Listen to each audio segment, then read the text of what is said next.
my friends, and welcome back to my channel. And if you're new here, welcome. Today I'm going to talk to you guys about the importance of reading, how to read your way into fluency. Is it possible? Well, you're about to find out. So without further ado, let's jump into it. So reading is definitely an important component with any language because, you know, when we're kids, we start reading in grade school and that helps immensely. And reading is a great way to pick up on words you didn't know before. So one of the things that I've recently been doing is, of course, reading a lot because I like to read, but also reading a lot in my target languages. And as I go along, I tend to underline words I don't know and look them up in the process. And that's how I start learning new words and trying to understand them within the context of how they're used in the passage, but also doing my best to use it in a different context that also makes sense to me or that I would use in my day-to-day life.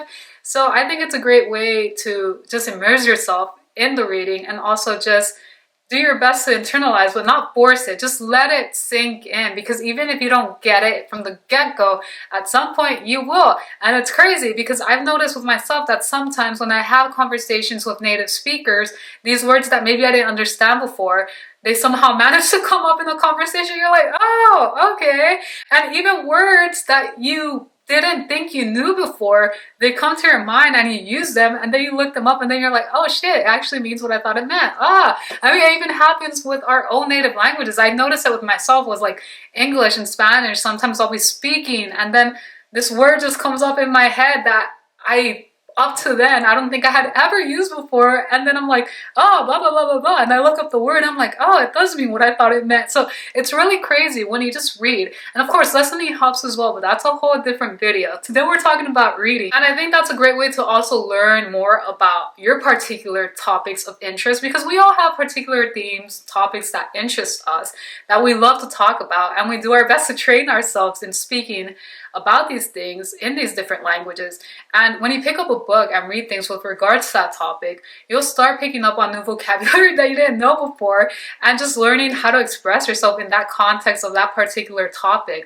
So definitely picking up books of your topic of interest will help. And when you come across particular words that really stand out to you and you really don't understand even within the context of how it's used, you can underline those words and look it up online or through a dictionary, and then you learn a new word. And in order to help yourself more with really internalizing the word is, yes, you can definitely reread that particular passage where the word is used, but you can also do your best to utilize that word within a different context, creating your own sentence, whether it be through writing or even speaking, because that'll certainly help you with that.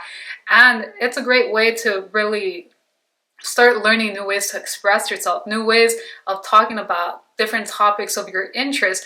A great way to build, again, something that I mentioned on my last video, building up your island, something that Luca talked about. And I remember my friend Jess from Language Wanderlust, she brought this up as well. And I was like, that's so crazy, because it's something that I've really been thinking about. And she talked about it. I'm like, oh, that's so crazy. And it's a great way to build up your islands. And your islands are basically building like a strong foundation in different topics of interest and just developing that strength and ability to express yourself freely and pretty fluently. And I think that's a great way to really get the ball rolling with that. So that's it for this video. Let me know how you guys are going about building your island. Do you find that reading helps you with developing more skills in the particular languages you're learning? Let me know in the comments below. Thank you guys so much. If you ended up liking this video, please don't forget to give it a thumbs up and to subscribe to my channel for more upcoming videos each week. Thank you guys so much, and I will see you guys in the next one.